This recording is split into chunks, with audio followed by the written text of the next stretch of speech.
Hey everybody, welcome to the limited edition version of episode 108 of the Toys for Games podcast. We are recording this on Tuesday, February 21st, 2017. That's right. Just a few days after you heard our sweet, sweet voices, we're back again in your ear holes. I am one of your co-hosts, Josh Brown. I am joined, as always, by the man who can't seem to stay at home at any given weekend, Jason Greer. Good evening, Josh. How are we doing tonight? Fantastic, my friend. You made it back from your weekend getaway to Disney World, I see. Yep, somehow, some way. I haven't even told you the full story about coming back yet. But... No, I figure we'll save that for the main show. But yeah. Travel's got dicey for you, just going down there as always. Yeah. And on the way back, but we'll get to that later. Perfect. Overall, though, it was a great trip. I saw some pictures, so I'm assuming you had a great time. Always a good time at Disney World. Yeah. Hard to complain. You had some dessert with the man himself. Dude, that was the best. I was like, it was a character dinner thing, and I stayed back and took pictures of all my nephew's nieces. Sure. It's again, I enjoy it because they enjoy it. So I just want to take a step back and let them enjoy it. Absolutely. And then we were there so long, and there was like nobody else around. So when they sent the characters around in normal time, they just did their thing, and they came back to us. So we got to see like every character like twice. That's awesome. There was 4 characters, and we saw them like 8 characters total. Right. And so he came back around the second time. I was coming back. I'm like, forget it. I was like, I'm gonna get a selfie this time. So Mickey Mouse moving on. I'm like, yeah, Mickey, you want to get a selfie? And he like gave me a thumbs up. So I held it. I'm like, let's get the dessert plate. And he like was pointing at it, and I took a selfie of it. I'm like, dude, you rock, man. You gotta take advantage of those moments, right? Yeah, dude, it's the best. I mean, mostly, I assume those get pretty busy and chaotic. So, and like you said, it's for the kids, right? But if you have the opportunity to get a selfie with Mickey and a delicious plate of desserts, you gotta take that opportunity. Gotta take it. And it's so funny because again, you can see it's empty in the background, so it literally looks like it's like just me and him, like nobody around. It's just like, I'm eating with the boss. Right. So you had a good weekend. Like I said, we are recording a little bit earlier than usual, which means we have a little bit less news to talk about than we normally would. This is just the way schedules have to work out this week. And unfortunately, it's kind of a dry time of the year for Toys to Life news in general. But we're going to do a quick little recap here. We do have like one giant story to talk about, which we will definitely dive into at great lengths on the full episode. But real quickly, we still have the Disney Affinity Community Game Nights going on, correct? Yeah, last week ended up being pretty popular. I didn't hear anything about Saturday because I stayed off my phone pretty much all day on Saturday. But Thursday was a lot of people getting together for the night that week, so things are still going pretty well. We got the PlayStation 4 this week, and then obviously we have the one final hoorah next Thursday night. So definitely keep heading over to toysforgames.com or inquire on Facebook or Twitter to get the details for that. Fantastic. Skylanders, we don't have much news, but we have a little tidbit to talk about, right? Yeah, so some people did send us in a couple of pictures here. Obviously, the starter pack's coming out in stores, but for the Nintendo Switch. For the Nintendo Switch, yeah. Sorry. Kind of the crucial part. Right. But yeah, so again, that's coming out in a week.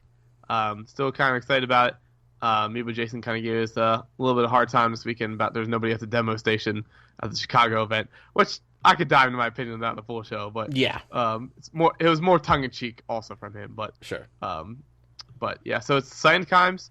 I'm excited. I'm excited to play it. I really am. Have it that and Zelda pre-ordered. Nice. I'm gonna guess given and get 1-2 Switch, but as much as I don't want to pay full price for that game, well, it's not quite full price.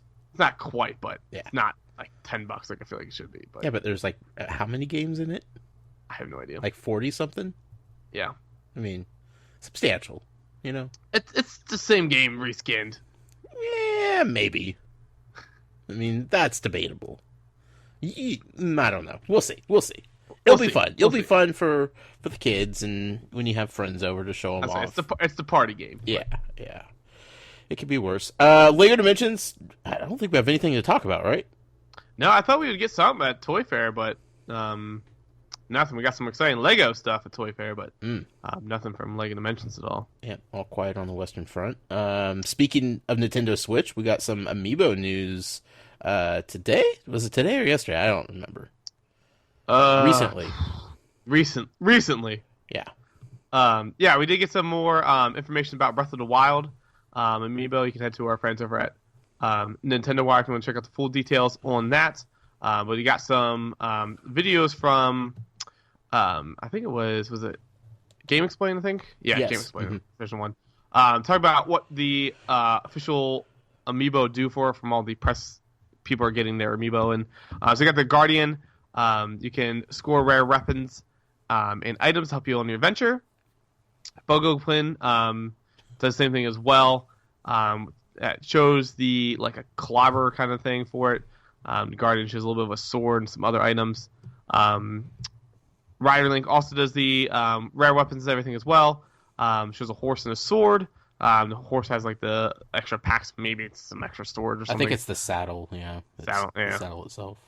And then Zelda, you get the shield, special shield with it, and then Archer Link get a special bow as well. So we'll see if if they do just those, maybe some other random stuff as well. We'll check it out. But yeah, cool to see some of the new items we're getting with it. Right. Honestly, I was just stoked to see the Guardian in a box, actually in somebody's hands. Right. Nintendo doesn't want to acknowledge that the thing exists for whatever reason, but it clearly does. So. Yeah, I don't know if it's going to be a low shortage kind of one or something on it. Maybe they're having some kind of manufacturing issues with it. Who knows? I mean, it wouldn't surprise me. But regardless, it's out in the wild, and that's all that counts. So with that being said, we have the biggest news of the weekend to talk about. And this one kind of came out of nowhere, to be honest. You didn't even see it right away because you're busy, enjoying Disney World and whatnot, as you should. But this is a big deal. Yeah. Actually, I did see it on Saturday, but it was just one of those. I was I had to sit and digest it for a while. Sure. But yeah. So our friends over at Lightseekers were at Toy Fair, which we knew. But coming out of nowhere, it seems like, because there's no hints, no nothing, landed an in-store deal, and not just any in-store, but with an exclusive partnership with Toys R Us. That's huge. Huge. Have in-store and online. The big emphasis is in-store, but if you don't have Toys R Us, you can still get everything online. But obviously, being in-store is bigger than just being online. Being on online Toys.com, that's an accomplishment, no doubt about it. Sure. But having a big in-store push is huge. Yeah. So they're going to do a bunch of other fun stuff as well. To detail some dates, mainly the Moni one. Circle is right off the bat, July 1st. Saturday, July 1st is going to be the launch date of Lightseekers in stores. So you definitely check that out. And Monday, April 17th will be the pre-sale day on ToysRUs.com. Who knows if we'll be able to pre-order anything in store. But I'm excited for a Saturday release date, man. Right? Camp out and stuff. It's weird that we have Lightseekers kind of carrying the torch as the big launch day that we have to look forward to for the Toys to Life genre this year. Yeah. That's incredible, and we couldn't be happier for them. And we'll talk all about it on the main show and give our more in-depth thoughts as to what this means, not only for them, but the entire industry as it stands. But exciting stuff, like you said, that came out of nowhere, and it was it's just a home run for them. That's exactly what they needed, and good for them. Yeah. We'll say one little minor thing. I was just googling around to see if we could find anything for Lego Dimensions. Our friends in Canada, have some news. Oh, okay. Cineplex, the movie theater chain, I guess, in Canada, sure, has launched a video game league for children to play Lego Dimensions Battle Arenas on the big screen. No Events way. take place at several theaters across Canada, including one in Scarborough, beginning 10 a.m. March 4th and continuing weekly on March 11th, 18th, and 25th. The league is set up so there is no eliminations, and all players will be active and engaged throughout the entire season. The program is best suited for players aged 6 through 14, though there is no age requirement. Going to beat down those 7-year-olds. Those under 14 must be accompanied by a parent or guardian. There are 6 theaters participating in Ontario, including Cineplex Cinemas, Scarborough, located at Scarborough Town Center, blah, blah, blah. Visit cineplex.com/Lego Dimensions for more information. That's fantastic. That's pretty fun, actually. Yeah. I'm kind of jealous. Yeah, me too. Let's go to Canada. I mean, it says, there's a bunch of locations on there. Win some great prizes. For the first time in a Lego video, battle games around the players, take their favorite, blah, blah, blah, blah. That's all I'm talking about. I wonder if this kicks off well up there that they might consider trying to do it down here as well. Yeah, I don't know. I mean, it seems like it's a legitimate thing. What's the biggest movie chain in America? Would it be Regal Cinema?